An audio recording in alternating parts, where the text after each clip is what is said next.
30년간 장기 거주가 가능합니다. 세계 지역 9개 단지가 공급됩니다. 혼자 살아도 타 지역 거주자도 1순위로 신청할 수 있습니다.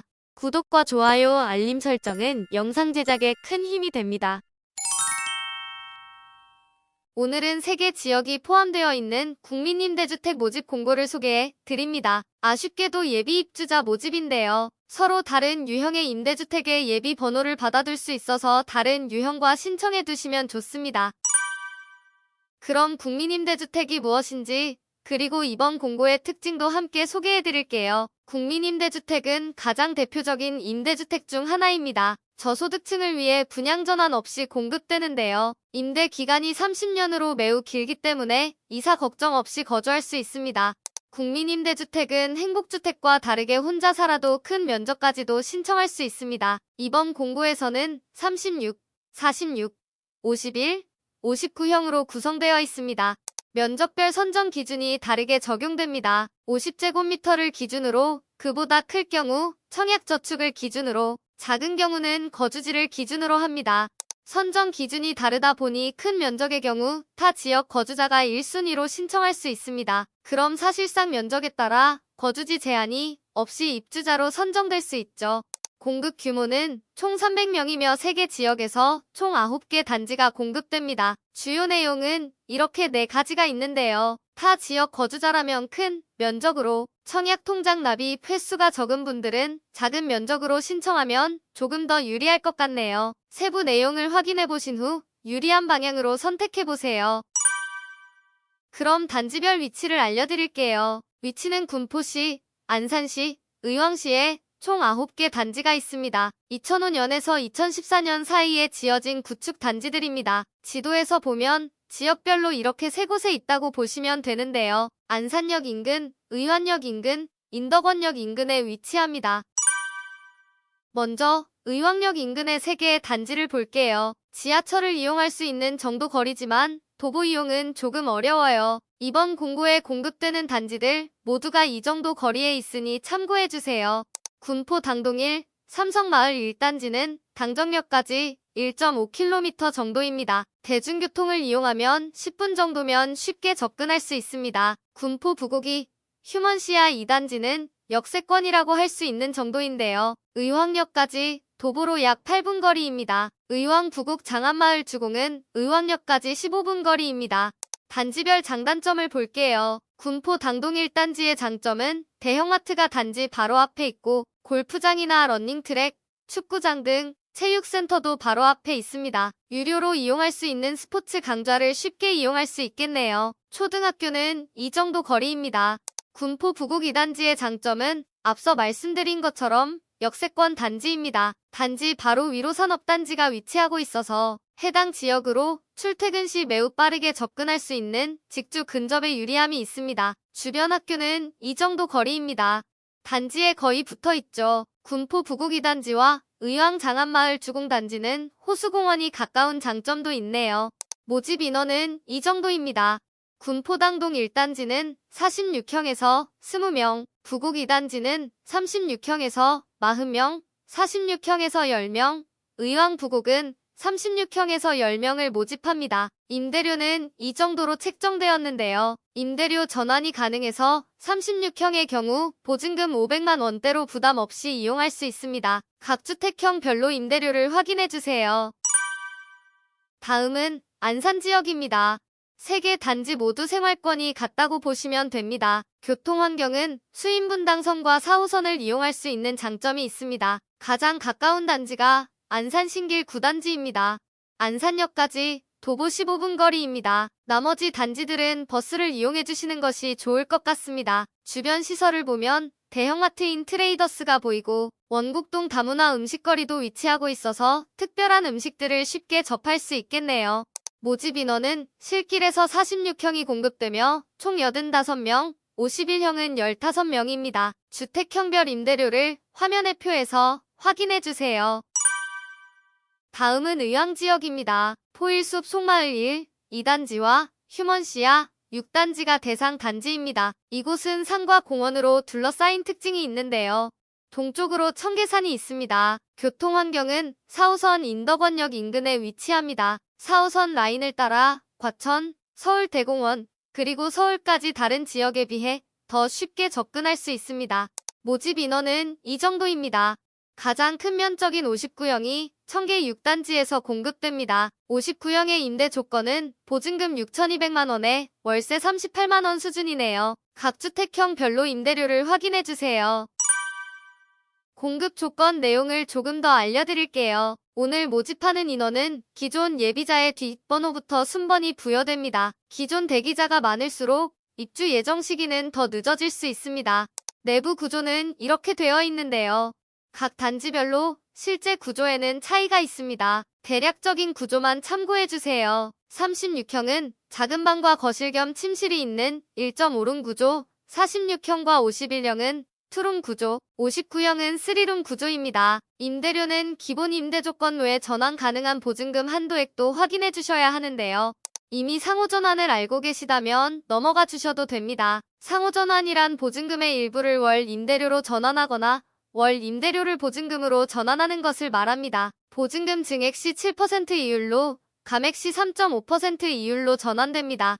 보증금 증액은 100만원씩 더 납부할 때마다 월세는 5,800원씩 줄어들며 월 임대료의 최대 60%를 전환할 수 있습니다. 7%보다 저렴한 대출이 가능하거나 자금의 여유가 될 때 이용하면 좋습니다. 반대로 보증금을 덜 낸다면 100만원씩 덜 낼 때마다 월 임대료는 2,900원씩 증가합니다. 대출 금리가 3.5%보다 높다면 보증금 감액이 유리할 수 있으며 상호전환으로 대출 없이 보증금 일부를 해결할 수 있습니다. 상황에 맞게 상호전환 제도를 이용해주세요. 다음은 신청 자격입니다. 신청 자격은 무주택 세대 구성원으로 소득 및 자산 보유 기준을 충족해야 합니다. 무주택 세대 구성원이란 해당 세대 구성원 전원이 무주택자인 것을 말합니다. 소득 기준 및 자산 기준도 알려드립니다. 소득 기준은 파란색으로 표시된 부분을 참고해 주시면 되는데요. 1인 가구라면 20% 가산 적용받아서 월소득 323만원 이하일 때 2인 가구는 10% 가산 적용받아서 80% 이하에 해당되며 월소득 438만원 이하여야 합니다. 3인 이상일 때는 가산 적용 없이 70%가 적용되며 3인 가구는 월소득 533만원 이하, 4인 가구는 600만원 이하여야 합니다.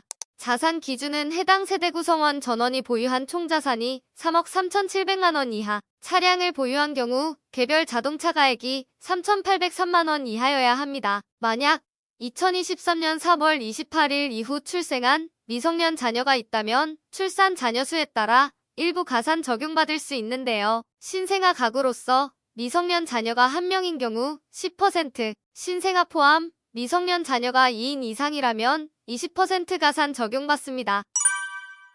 다음은 선정 기준입니다. 입주자 선정 기준은 면적별로 다르게 적용될 수 있습니다. 기준은 전용 면적 50제곱미터를 기준으로 해당 작은 면적은 거주지를, 큰 면적은 주택청약, 종합저축의 납입 횟수를 기준으로 합니다. 작은 면적은 전용 면적 50제곱미터 미만 주택을 말하며 36형과 46형이 있습니다. 1순위 대상자는 각 지역 내 거주자가 해당됩니다. 의왕시 지역에 위치한 다지는 의왕시 거주자가 1순위, 군포지역 단지는 군포시 거주자가, 안산지역은 안산시 거주자가 1순위입니다. 2순위는 해당 지역의 인접지역에 거주하는 분들이 대상이 됩니다. 의왕지역 단지는 수원시, 안산시, 과천시, 안양시, 군포시, 군포지역 단지는 시흥시, 안산시, 안양시, 의왕시, 안산지역은 시흥시, 안양시, 의왕시, 군포시가 해당되네요. 그 외 타 지역 거주자는 자녀주택이 있는 경우 3순위로 신청할 수 있습니다. 다음은 큰 면적들입니다. 51형과 59형이 있습니다. 1순위는 청약저축의 납입 횟수가 24회 이상, 2순위는 6회 이상 23회 이하, 3순위는 1, 2순위에 해당하지 않는 분들이 대상이 됩니다. 선순위 대상자가 신청하고 남은 자녀 가구가 있는 경우에 한하여 후순위 대상자가 신청할 수 있습니다. 다음은 신청 방법입니다. 신청은 순위별로 다른 날 신청할 수 있으며 선순위 신청자가 모집 인원을 초과하는 경우 후순위 신청은 진행되지 않습니다. 따라서 2, 3순위 대상자는 신청조차 못할 수 있습니다. 신청일은 1순위 대상자가 9월 18일 목요일 오전 10시부터 오후 5시 사이에 LH 청약 플러스에서 가능합니다. 이 순위는 자녀 주택이 있는 경우에 하나여 9월 19일 금요일 오전 10시부터 오후 5시 사이에 3순위 역시 자녀 주택이 있는 경우에 하나여 9월 22일 월요일 오전 10시부터 오후 5시 사이에 신청할 수 있습니다. 2.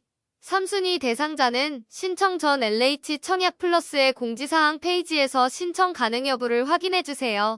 서류 제출 대상자 발표는 9월 29일에 제출은 등기 우편으로 10월 2일까지 제출 가능합니다. 제출 장소는 안양시 동안구 평촌대로 212번 길 55대구 빌딩 2층 LH 안양권 주거복지지사 국민임대 청약 담당자 앞으로 보내주세요. 당첨자 발표는 2026년 1월 16일에 예정되어 있습니다. 여기까지는 인터넷 신청자를 위한 일정 정보였습니다. 만약 현장 접수를 원하는 분들은 현장 접수 방법을 확인해주세요. 현장 접수는 65세 이상 고령자 또는 장애인 등 인터넷 접수가 어려운 경우에 하나여 접수 가능합니다. 모집 일정의 구비 서류를 모두 지참해주신 후 LH 안양권 주거복지지사로 방문해주세요. 방문 장소는 안양시 동안구 평촌대로 212번 길 55대구 빌딩 3층입니다. 인터넷 신청자와 서류 제출 장소의 층수가 다르네요. 지하철을 이용하신다면 평촌역 1번 출구에서 한림대병원 방면으로 도보 10분 거리, 버스를 이용하시면 중앙공원에서 하차 후 LH로 방문해주시면 됩니다. 꼭 제출해야 하는 서류를 가져가셔야 하며 미지참 시 접수가 안 됩니다. 제출 서류는 공급신청서, 개인정보 제공동에서, 금융정보 제공동에서, 자산보유 사실 확인서, 예비입주자 중복 선정 불가 사항 확인서를 LH 청약센터에서 출력 후 작성할 수 있습니다. 주민등록 등본, 가족관계 증명서는 행정복지센터에서 발급받아서 제출해주세요. 이 외에도 신청자에 한하여 제출해야 하는 서류들이 있는데요. 공고일 이후 세대주 변동, 주소 변동이 있다면 초본을, 배우자와 세대 분리가 되어 있다면 배우자의 등본, 임신 중인 경우 심신진단서, 입양관계가 있는 경우 입양관계 증명서, 배점 관련 서류 등 공고문을 꼭 확인하신 후 필요 서류를 지참해주세요. 오늘은 안양권의 국민임대주택 단지들을 소개해드렸는데요. 내용이 방대한 만큼 꼭 공고문을 확인해주신 후 신청해주세요. 문의 사항은 1600-1004로 문의해주시기 바랍니다.